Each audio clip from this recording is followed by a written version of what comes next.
नमस्कार शेतकरी बंधूंनो, मी विजय कुंभार तासगाव यश ॲग्रोलॅब पुन्हा एकदा आपल्या सगळ्यांचं कमीत कमी खर्चात दर्जेदार उत्पादनासाठी जो संवाद आहे त्या संवादात आपल्या सगळ्यांचं स्वागत करतो. आपण आज तेल्या म्हणजे डाळिंबावर जो तेल्या रोग येतो त्या रोगावर आज आपण थोडीशी चर्चा करण्याचा प्रयत्न करणार आहे.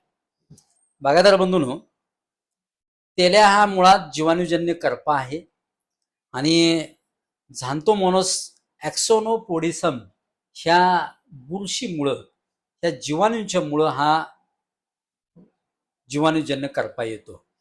आणि ह्याच्यावर असं एक ठोस असं औषध आतापर्यंत नाही आहे की जेणेकरून हे औषध फवारलं आणि तो करपा थांबला, असं कधीच झालेलं नाही आहे. मुळात हा रोग येतो तो ज्यादा आर्द्रता वाढली असेल तर एकच वर्षात 1.5 वर्षात 2 पिकं आपण घेण्याचा प्रयत्न केला असेल तर म्हणजे त्या डाळिंबाच्या झाडाची जर ताकद कमी झालेली असेल तरी हा रोग येतो.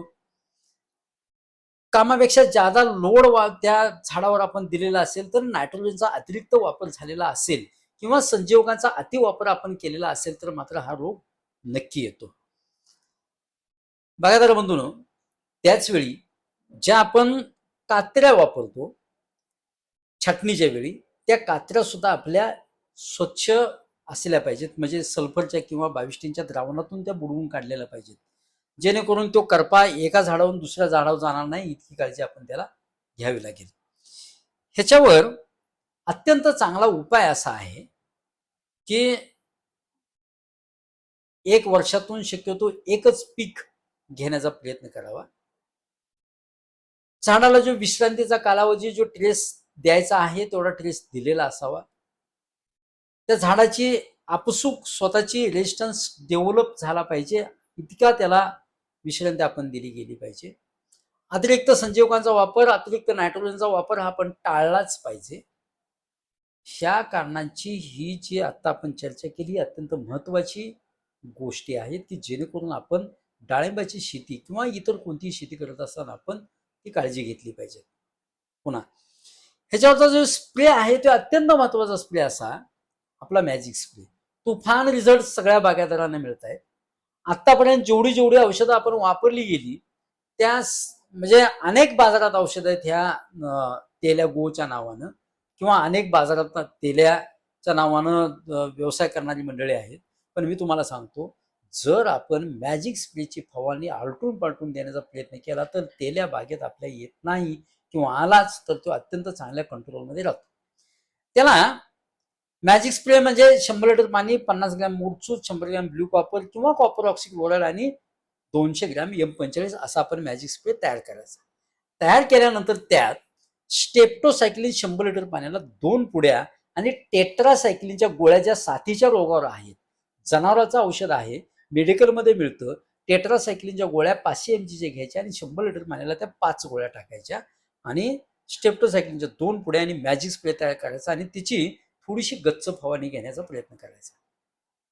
त्यानंतर दुसरं एखादं औषध मारणार असेल तर मारा किंवा पुन्हा मॅजिक स्प्रे तयार करा आणि त्यात 100 लिटर पाण्याला 50 मिली कासोमायसिन द्या. ह्या 2 स्प्रेवर बऱ्यापैकी तेलाचं कंट्रोल आपल्याला झालेलं दिसेल. नव्हे फळावर यायला लागले डाग सुद्धा आपल्या जागेवर थांबतील किंवा जे जिथं फांदीवर आपल्याला तेला रोगाचा डाग दिसतोय त्याच्यावर जर प्रॉपर जर स्प्रे आपण दिला तर तो डाग तिथं थांबलेला आपल्याला विदिन 2 to 3-4 डेज मध्ये आपल्याला तो दिसतो.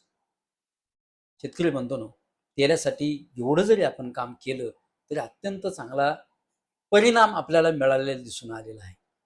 ह्यातला सगळ्यात महत्वाचा मुद्दा असा आहे की कॉपर सल्फेट म्हणजे मूरचूदामुळं बऱ्यापैकी करपा आणि डाउनी ह्या दोन्ही रोगांचं नियंत्रण होतं. आपण द्राक्ष बागेत ह्या मॅजिक स्प्रेचा किंवा कॉपरचा वापर आपण चांगला केला, अत्यंत चांगले रिझल्ट मिळाले. म्हणून आपण ते डाळिंब बागायतदारांच्यात ह्याचा प्रयोग करण्याचा प्रयत्न केला. गेले 2-3 वर्षापासून आपण मॅजिक स्प्रे तिथं देतोय. तुफान रिझल्ट बागायतदारांना मिळायला लागलेत. म्हणून हा एवढा व्हिडिओ करण्याचा आपल्याला प्रयत्न केला आपण. बागायतदार बंधूंनो, नेमका मॅजिक स्प्रे मारा. डाळिंबाच्या औषधाचा खर्च सुद्धा 50% पेक्षा नक्की कमी होऊन जाईल. बागायतदार बंधूंनो, माझी विनंती आहे की हा तेल्या रोगासाठीचा हा जो स्प्रे आहे तो जास्तीत जास्त बागायतदारांच्या पर्यंत शेअर करण्याचा प्रयत्न करा.